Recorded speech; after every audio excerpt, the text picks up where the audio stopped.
A couple sessions ago, I was talking about the different descriptive terms we can use in labeling the primal religions. We can call them, remember, tribal, totemistic, indigenous, a few other terms. And in that context, I also used the word magical. And I defined it by saying that magic involves producing supernatural effects by natural means and natural effects by supernatural means. I should have added that magical effects of whatever kind are effects one expects and is in a certain way, I guess you could say, in control of. If you do such and such a thing in such and such a way with such and such a device or spoken phrase, the effect will occur.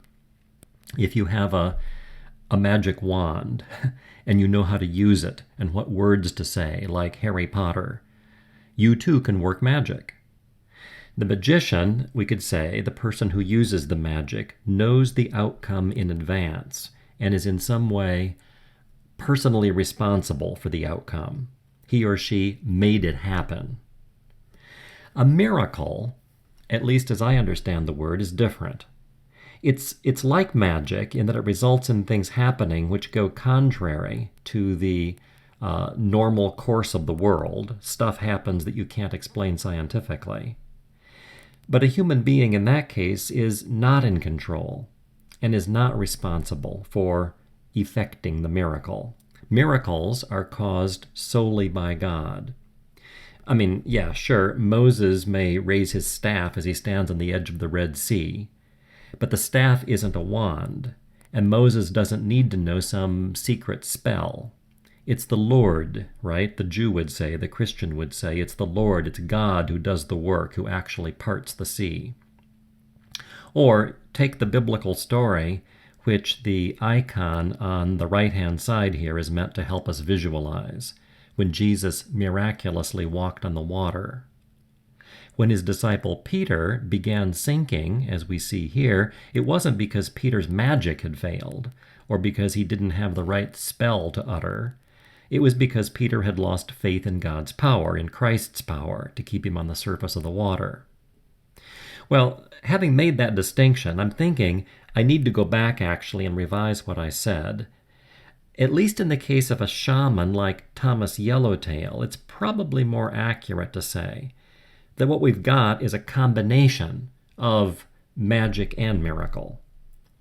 If we accept the reports about him at least, it seems Yellowtail was the focal point for a number of out-of-the-ordinary, non-natural, supernatural phenomena which he himself was not surprised by, though, which he somehow expected to happen, like White Goose.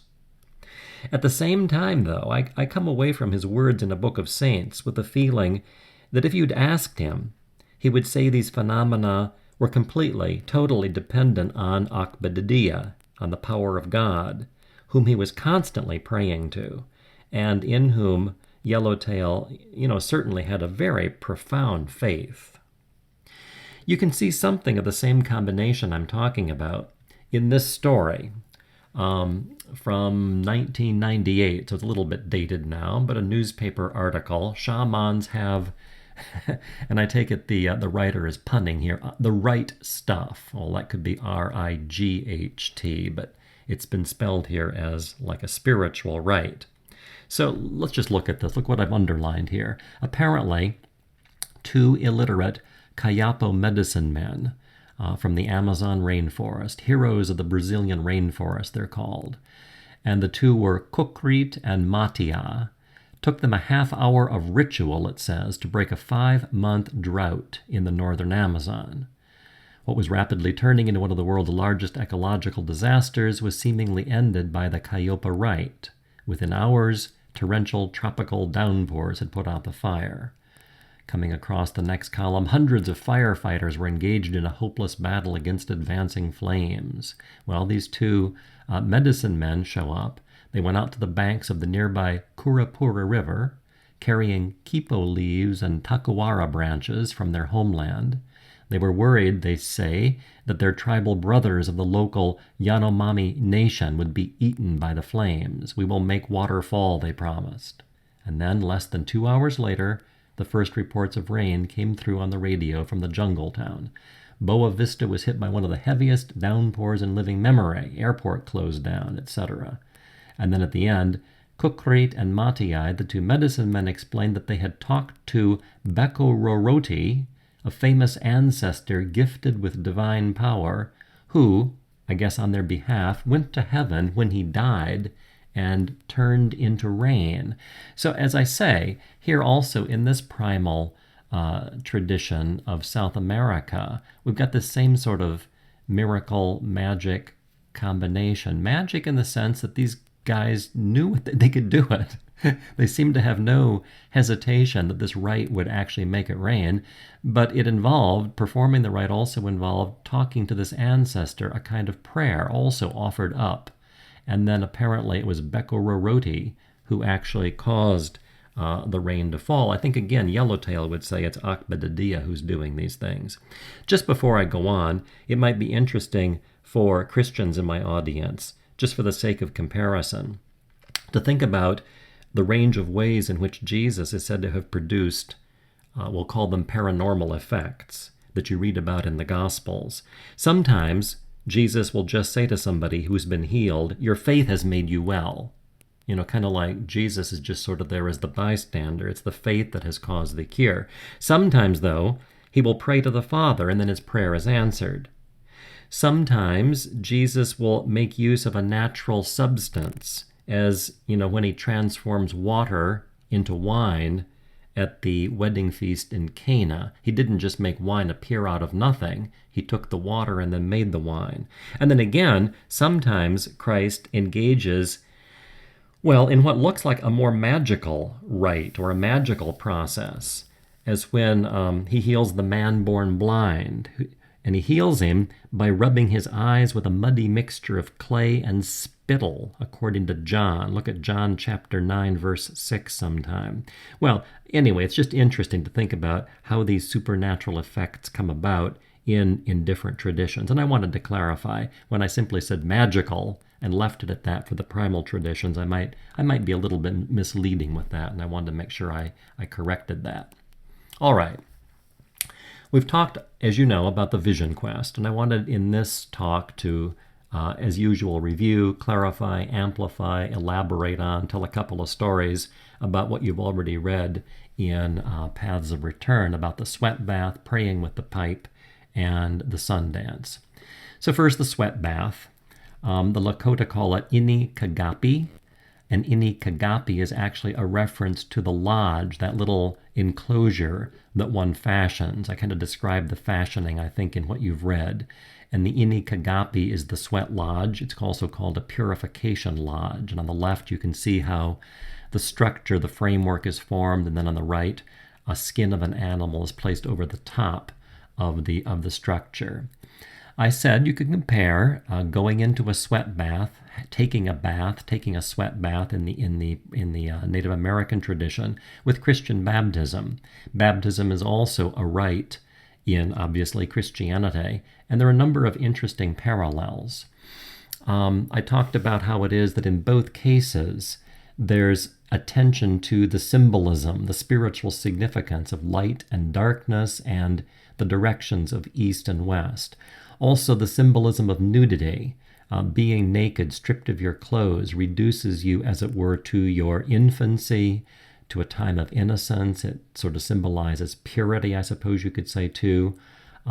Casting off all of the excess, getting down to the essence or something like that. So in both the sweat bath and also in traditional, at least ancient Christian baptism, baptisms were undertaken when one was stripped of one's clothes.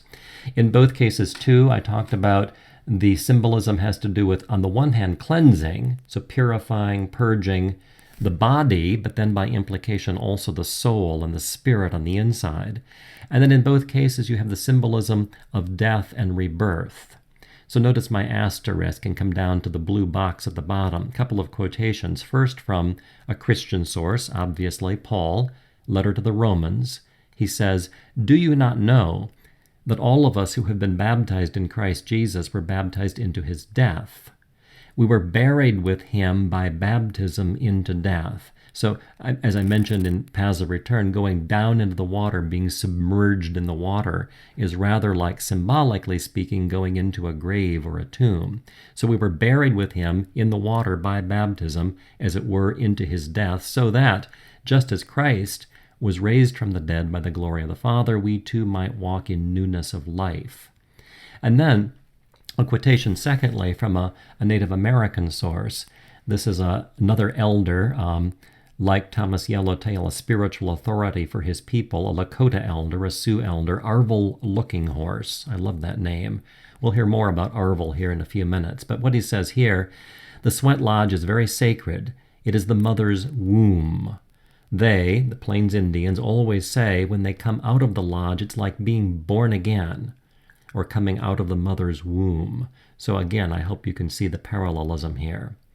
And then just back up again, similarity, correspondence, parallelism, this idea that somehow what you do to the body will have an effect on the soul or the spirit. What you do to the spirit in turn has an effect on the body. There's a psychosomatic soul-body unity which one can take advantage of, use to one's benefit, spiritually speaking, and that's what baptism and the sweat bath both entail. Differences, of course. Sweat bath, a Native American will undertake many times, multiple times in his lifetime. Baptism is meant to be a once-in-a-lifetime rite for the Christian. All right, the pipe, the sacred pipe, sometimes called the peace pipe. The word chununpa that you see at the top is the Lakota Sioux word for the pipe. And the image here, the picture here, is of a chununpa pipe with what they call an eagle claw bowl. So the bowl of the pipe is where you put the tobacco, and this one has been carved in a shape representing an eagle claw. Quoting black elk. I've mentioned black elk before, a shaman, medicine man, great figure in the Lakota Sioux Nation. I mentioned the book you could read, Black Elk Speaks. Well, from that book, he talks about the cosmological symbolism of the pipe, how in the pipe itself, everything, as it were, in the universe is present in miniature. So here's what he says. The bowl of this pipe, now he's referring to a particular pipe, well, I guess that he's holding while he's talking to his interviewer, John Nehart. I don't have a picture of a pipe with a stone bowl. They're all wood that I can show you here momentarily. But anyway, he's got a pipe with a red stone bowl. It is the earth, he says. So the stone, as it were, represents all of the earth. Carved in the stone, facing the center, is a buffalo calf, who represents all the four-leggeds that live upon your mother, the earth. The stem of the pipe is of wood, and this represents all that grows upon the earth. And these feathers, again, he's pointing to his pipe, the feathers that are hanging on his pipe, which hang here on the stem, represent the eagle and all the wingeds of the air. Also, this pipe also has sort of feather-like things. They're not really feathers, they're more like little leather straps that kind of represent feathers on that pipe. All these peoples, Black Elk continues, all the things of the universe are joined to you who smoke this pipe. All of them are sending their voices to Wakantanka, the Great Spirit. When you pray with this pipe, you pray for and with everything. So the human being who makes use of the pipe is actually praying on behalf of, together with all of the creatures of the whole universe. Sometimes you also, he doesn't say it here, but sometimes you'll also hear people talking about the pipe and how it is a representative of both of the sexes, both of the genders. The stem, obviously a phallic kind of symbol representing the male, or what the Taoists would call the yang quality, and the bowl, where the tobacco is placed, representing the female or the yin. So the two genders are also brought together, as it were, in the symbolism of the pipe. Well, here are a couple more images. I chose both of these because they both have buffaloes that are carved into this part of the pipe. There's a buffalo standing there, and then we'll talk about the white buffalo a little bit later today. There's the white buffalo sitting on that pipe, and then a feather here, again, kind of collecting the different parts of the universe together. I mentioned that the smoke, so as you inhale and then blow out as you're smoking a pipe, or as the smoke rises up from the bowl of the pipe while you're smoking it, reminds me at least, and you could say a comparison here with the Christian tradition, at least in the Catholic and the Orthodox, and I think traditional Anglican churches as well, use incense in their worship services. And I mentioned in the Orthodox Church, during what's called a Vespers service, an evening worship service, as the priest, there's a priest there, comes round with it's called a censer, so he's holding this thing by his hand on a chain, he's swinging it, smoke's coming out, incense is burning and coming out of the censer. A choir is singing at the same time that he does that from Psalm 141. Which says, "Let my prayer be set forth before thee as incense." And in both cases, it's sort of like as the smoke rises up, one is symbolically thinking about one's own prayers rising, as it were, up to heaven. The difference, of course, is, well, at least one of the differences between Christianity and Islam, for that matter, on the one hand, and the primal, the animistic, the Native American tradition on the other hand, is that Christians and Muslims are monotheists, right? So up here I say monotheism. Well, that implies that God is, now, of course, the Christian, the Muslim don't think that God is like one thing dwelling in some geographical space, but still praying toward one direction makes, as it were, better sense if you're a monotheist, symbolically speaking. So what do the Muslims do? Well, they all pray in the direction of the Kaaba in Mecca. Remember I told you, wherever you are in the world as a Muslim, you want to orient yourself toward Mecca so that you're praying facing the Kaaba.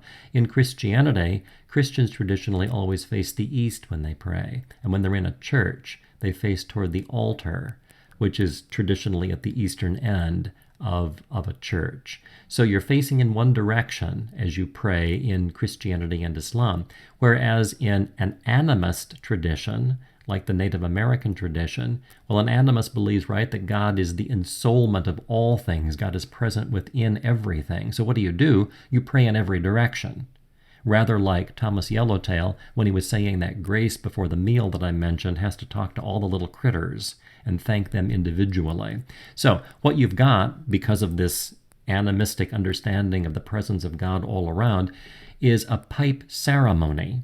When they're praying with the pipe, they engage in a little rite, it's called the pipe ceremony, where the pipe itself is pointed in all the directions of space, east, south, west, north, down, and then up, as it were, representing in part the whole sphere of the seasons.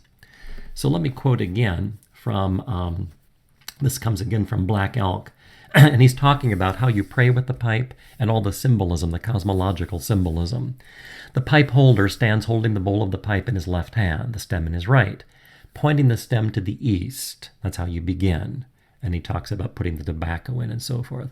But what I wanted to accentuate here, the east is red. The east is where the morning star rises, the star of knowledge. Red is also for the rising sun, which brings the new day. We thank the Great Spirit for each day. We are allowed to live upon Mother Earth under Father Sky. Then the pipe holder faces south. South is yellow. Yellow is for the color of spring, the warm south wind. While we load the pipe, we give thanks for our strength, growth, and healing that is brought forth from the south wind. We use this as a time of planting, etc. Then you face west if you're praying with the pipe, and you continue to load the pipe and put in the tobacco. Well, west is black. West is where the sun sets. West is where the spirit helpers live. Black stands for the spirit world. We all go into the spirit world. And then the same is done for the north. White is for the north. The white giant covers Mother Earth with the white blanket of snow. White buffalo calf woman, we'll hear more about her momentarily, Tisanwin, came to us from the north. Then the pipe holder touches the stem to the ground. So you've gone all the way around the directions, east, south, west, north. Now you point it toward the ground and you say, if you're praying with the pipe, green is the color of Mother Earth. We're all part of Mother Earth, each rock, each four-legged, each two-legged, etc. We're all related. Then the pipe holder holds the pipe above his head with the stem up at an angle, perhaps at the sun or the moon, and prays to Father Sky in union with Mother Earth, calls them the true parents. Father Sky gives us energy. We are thankful for Father Sky. And then you hold the stem straight up. Great Spirit, creator of all things, creator of the four directions, Mother Earth, Father Sky, we offer this pipe to you. So this is what I mean by saying the animist, because God is present in all things, when he prays, when the animist prays, is obliged, as it were, to face in all these different directions of space, and then also up and down. And then it's often the case that an Indian, a Native American, at least in the Plains group, will utter a particular, well, it's kind of like a mantra, or kind of like the Nembutsu we talked about in Pure Land Buddhism. It's a formula that can be repeated in kind of a rhythmical way. And in Lakota, one of these formula here in Lakota is Wakantanka Unshimeleya Oyati Wani Wachinja, which means, oh, great spirit, right? Wakantanka is the great mystery. Have mercy on me, that my people might live. Be merciful to me in order that my people might live. And that can be repeated while you're praying with the pipe. Well, we've quoted this man, Arvel Looking Horse, before. Again, I love that name. A Lakota chief and medicine man. He's the 19th generation keeper of, and notice I say here, the pipe. So we're not talking just about any old pipe that you might come across. He's the keeper of the pipe. And the reference here is, as I understand it at least, to the pipe his people were given by no less than the white buffalo calf woman. I don't actually have a picture of that pipe. Nobody's allowed to photograph it. It's actually kept in a little octagonal building. It's been described to me, this building it's in. The building is made out of hand-hewn logs, and the pipe itself is wrapped in a medicine bundle and rests on a kind of wooden tripod, as I understand it, covered with a buffalo hide. And this guy is the guy who's in charge of that, keeping that sacred, protecting it, as it were. And you know, when I hear that description of how they take care of the pipe, or at least this particular pipe that was given them by this celestial being, I immediately think of the Jewish Ark of the Covenant. Do you know what I'm talking about here? If you're not sure what this is, take a look at the book of Exodus in the Old Testament, the Hebrew Bible, chapter 25. And you'll see that God gave Moses very specific directions as to how to construct and decorate a special box. And the box, Jews call it the Ark, was to serve as a kind of sacred container for the stone tablets on which were inscribed the Ten Commandments. Right? Moses goes up, God gives him the stone tablets, he comes down and gives the people the law. And then once the temple was constructed, the Jews actually placed the Ark in the Holy of Holies, which was the most sacred part of the temple, where only the high priest was allowed to enter. Well, so the comparison here, the Lakota obviously weren't given tablets, they were given a pipe. And they don't have an ark, but they do have a sacred medicine bundle, which the keeper of the pipe, and that's this man presently, right now in our generation, Chief Arvel Looking Horse, the keeper protects the pipe really with much the same care as the high priest would have protected the ark. And then to add to the comparison, like the tablets of the law, like the ark itself, which you ought not to touch, there are stories in the Old Testament about people touching the ark unadvisedly and actually dying on the spot. Like the ark, the pipe is also believed, or that pipe, that particular pipe at least, is believed to be imbued with a kind of special power. Here's what Arvel Looking Horse himself has to say in an article called The Sacred Pipe. The sacred pipe is very powerful. It is at the center, and all other pipes are like its roots or branches. The sacred pipe transfers its power to all other pipes. People want to have their pipes blessed by the sacred pipe. Every year they come to pray with the pipe and have their own small p pipes blessed. The pipe's kept in a little house. It's well protected. The pipe is wrapped in a plain, tanned buffalo robe. Other things that go along with the pipe are also kept in the house, including a drum and various offerings that have been presented to the pipe. The power of the pipe, now notice this, is real. Once a government agent sent the police to bring the sacred pipe to Cheyenne Agency, the reservation headquarters. As soon as they did, the police began to die, he says, one by one. So the agent asked the keeper to come after the pipe. He went and got it, and instead of riding, he walked all the way home with it. All the policemen died.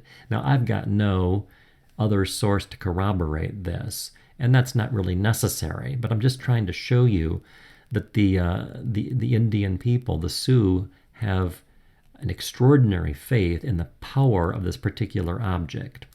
Well, what's 1 Corinthians 11 doing down there at the bottom? Another comparison. This reminded me also of what Paul says in those verses in 2 Corinthians about Holy Communion, the Eucharist, the Lord's Supper, however you want to call it here now. He says, and I quote, "Let a man or woman examine himself or herself, so let him eat of that bread and drink of that cup." Well, the bread is the bread that's been consecrated in the communion service and which is believed by the Christian to become Christ's body.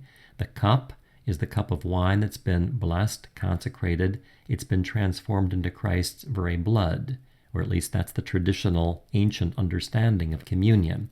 So let a person examine himself before he eats and he drinks. For, here's the point, he that eats and drinks unworthily eats and drinks damnation to himself, not discerning the Lord's body. If you approach communion in the wrong spirit and without humbly being aware of the presence of Christ in that sacrament, you're drinking, he says, and eating damnation to yourself. And then, here's the clincher, Paul adds, and that's why many are weak and sickly among you, and many have died. Sort of like the policemen who were unworthy of touching the pipe. So also Paul talks about the importance of approaching communion in a worthy way. So the Ark of the Covenant, the pipe for the Native Americans, and communion for Christians, all sort of having this same otherworldly power about them that we need to be careful with. Here's a painting, an image of this being, this Petit Sanwin, the white buffalo calf woman, coming down, I guess, sort of out of the sky. She's up here, and then she's down here. Here's a buffalo. There's a moon, I don't know, is that a rainbow or something in this image coming down? And then here's an Indian warrior, I guess, waiting for her to arrive. I told you the story about how she came and presented the sacred pipe to the Lakota Sioux Indians. Here's, on the left, a transliteration of Lakota Sioux chant, singing. On the right, I give you a little translation of those words. Let me play for you a little recording clip here of Native Americans with the accompaniment of a drum singing, chanting those 4 blue lines of verse, and then you can see how the chant is translated. It's basically this Petit Sanwin speaking in the first person, and she's saying to the Lakota Sioux, "O ye people, be ye healed. Life anew I bring to you. Through the Great Spirit do I thus.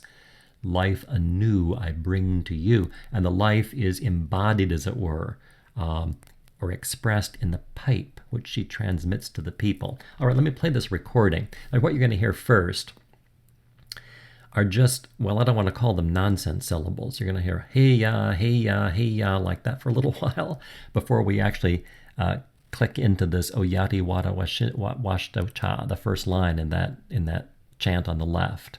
You're going to hear that first. It's kind of like hallelujah or whatever, alleluia or something. And then we'll come to the actual text that you see here, and I'll call your attention to that. But here's how it sounds.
All right. Well, in my usual effort to give you at least some sense of sounds as well as visual things, there's a little bit of Native American singing about Tisanwen.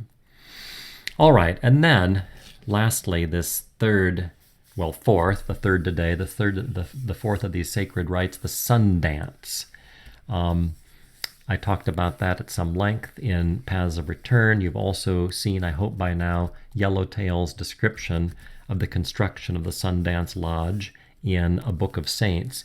Here's not such a very good photograph, I realize, but it's a photograph of the center pole of the Sundance Lodge, and then with the rafters going out from the side. Here's an aerial view that gives you maybe a little bit better picture of things. If you go to the Book of Saints, page 128, and read Yellowtail's description, and then reference this view, you can see perhaps more clearly how things are oriented. So here, the orientation towards sunrise, and then I talked about how inside of the lodge, around the circumference, there are like little, I'll call them stalls, where each individual dancer is placed, all right?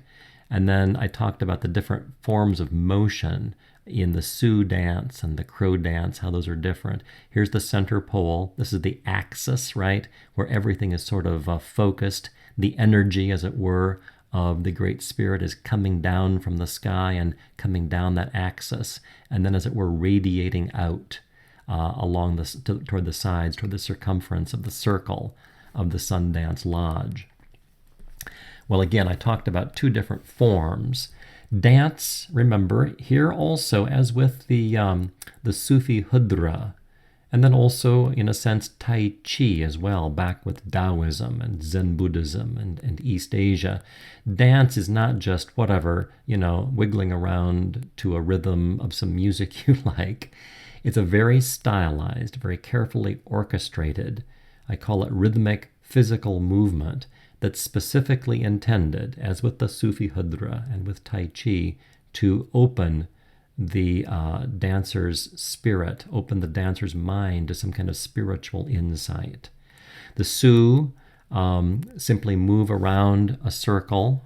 They follow the trajectory of the circle, and they'll dance. They'll come around a path like this. Another circle will be in here, and they'll be going around like this. Again, the center tree right here.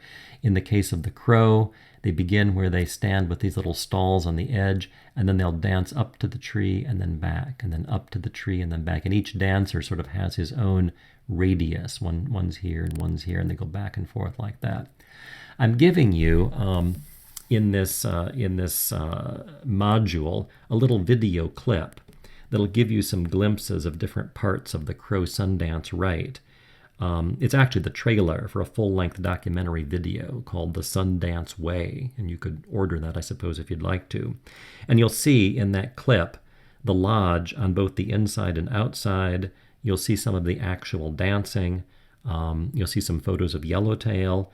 And if you watch closely, I think at about the 3-minute mark in that clip, it's just a 4 or 5 minute clip, look at about the 3-minute mark, and you'll see just a few seconds of a healing ceremony taking place right up next to that central tree in the lodge. Well, I mentioned that in times past, and then sometimes still, though I think it's fairly infrequent now, dancers will actually pierce themselves. Take a knife, cut a couple of strips of skin in their chest, one on each side, and then they stick a bone through that flap of skin, maybe even sticking a little bit under the muscle in the chest. I'm kind of hurting even as I talk about this.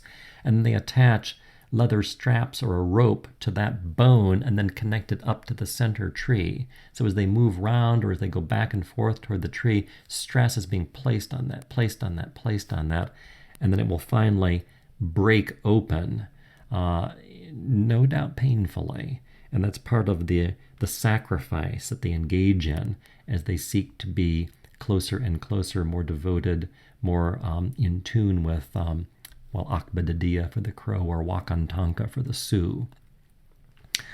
I talked about analogs here, fasting, of course. I say here during the first days of Orthodox Lent, I've talked about fasting in different traditions, Muslim fast and so forth. I might mention here in the Orthodox tradition, the monks and the nuns of the Orthodox Christian East, during the first week of Lent, don't eat and don't drink anything. And when I was told about that, I was quite dumbfounded as to how somebody could do that.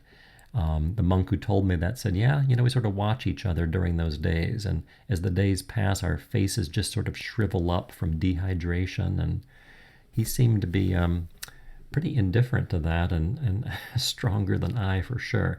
You also see Christian analogs. And I mentioned this group earlier on this semester, way back when I talked about Shaivite Hinduism.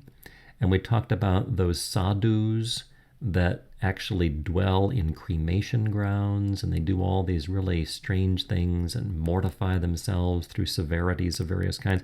Well, back then, I said, you may be scandalized by that. But certainly in the Christian tradition, among Roman Catholics, there are those we call the flagellantes. And these are people who flagellate themselves, beat themselves with little short whips, in order to experience and share in Christ's suffering, usually during Holy Week or Passion Week and leading up to Good Friday. They're also known as the penitentes because of the penance they're seeking to do with their pain, sharing in Christ's pain. So piercing, I don't recommend it, I guess. I'm not going to participate in any piercing myself. But you can't just say, if you're coming from a Christian background, well, that's just totally wrong. Unless you want to say you're co-religionists. Catholics are also just nuts. And maybe you want to say that, I don't know. I've compared the central tree to the altar. I've compared the Sundance to a Christian receiving communion, receiving the Eucharist. And then I also talked about the healings that take place in conjunction with the Sundance, but also at other parts of the year, times of the year. I talked before last time about Yellowtail and my friend going to a healing ceremony, and that's when White Goose showed up and all that. I'll tell you now, as I close down today, about a healing that I was able to go to myself. I don't have to take this at somebody else's word in this case, with Yellowtail and an assistant of his, I guess sort of an apprentice shaman named John Pretty on Top. I like that almost as well as Arvel Looking Horse. John Pretty on Top was Yellowtail's assistant during this healing ceremony. And it was fascinating. People would come up. First Yellowtail did some healing work, and then this man Pretty on Top came up and helped him. And the process was interesting to watch. So on the left here, I've got a picture of Yellowtail, kind of a blurry picture, but there he is. And then here's a person in front of him who's come up and asked to be healed. You can't see it very well, but in this hand, Yellowtail is holding a feather. I don't believe in this case it's his goose feather. It's a different feather from a different bird, maybe an eagle or something else, holding the other hand sort of up over the person. Well, I was watching this. I would see this happen. People would come up. Yellowtail would come up behind them like this with a feather, or maybe with a little piece of fur. He had an otter's skin as well in his medicine bundle, I remember. And he would be behind the person. He would be praying constantly in Absorok, this language of the Crow Indians. And he would take whatever he was holding, a feather, the skin or whatever, and he would kind of rub it straight down the person's back, or maybe down the person's arm or down the back of their leg. And I was thinking as I watched this, it was sort of like he was following what an acupuncturist from an ancient Chinese healing practice might call the body's meridians. Anyway, he was following the body with the feather or with the skin or whatever. And then he would turn. Well, I should have said, he's having the person he's healing face east. He would touch the body, run down the body with the feather or skin, and then he would turn around and shake it, shake the feather toward the west, sort of like he was extracting poisons from the person's body, then turning west and then shaking this thing to get rid of the poison. And all I could think of, and you'll be with me here surely, is about East and West symbolism, and the Christian facing the West in baptism and spitting on Satan and all of that stuff that we've talked about before. All right, but then here came the clincher. Yellowtail actually sat down, John Pretty on Top gets up and he starts working with people. And somebody came up, and I didn't know this at the time. I found out afterward. They were apparently going deaf. They were losing their power of hearing. And they explained this to John Pretty on Top, who set to work on them. And he did much the same thing with some feathers, and I don't know what else he used, trying to kind of help. And then he would kind of talk to the person, and the person would shake their head. So what does he do?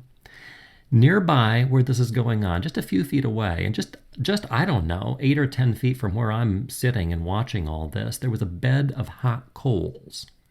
And they were burning sage. Some of the other Indians there were throwing sage on top of this bed of hot coals, looked something like that. And then the sage was burning and letting off this very beautiful smell, actually, during the service, during the rite. Well, this Pretty on Top comes over to this bed of hot coals. I am not kidding you. Picks up one of those burning red coals in his hands, and then just sort of rubs his hands around it and kind of, revolves it inside of his hands, tosses it back into the bed, comes up behind the person again, puts his hands on each side of the person's head and covers his ears with what I presumably think are very hot hands at this point. And then he goes back to the bed, picks up another hot coal, warms his hands, goes up, put his hands over the guy's ears again. Well, he's still clearly not satisfied, John Pretty on Top. So what does he do? He goes back to this bed of hot coals. This is God's truth. I see this with my own eyes. He picks up a red hot coal. It might have been blue hot. It was hot. Pops it into his mouth.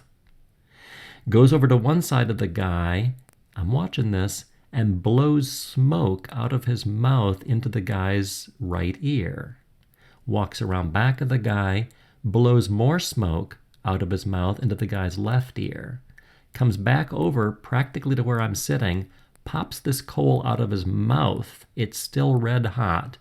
Drops it back into this bed, and then sends the guy back, and I guess he's now satisfied that he's provided the healing required.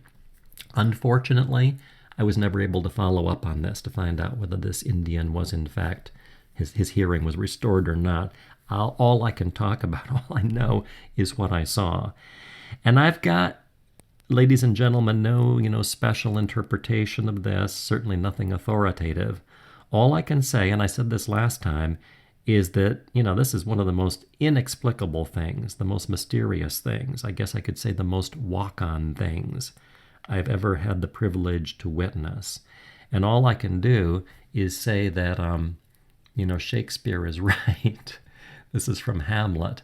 Hamlet is talking to Horatio, and he says, there are more things in heaven and earth than are dreamt of in, he says, your philosophy, Horatio, but I'm changing this. I think you'll understand for what reason. More things in heaven and earth than are dreamt of in our modern, Western, scientific, highly educated philosophy.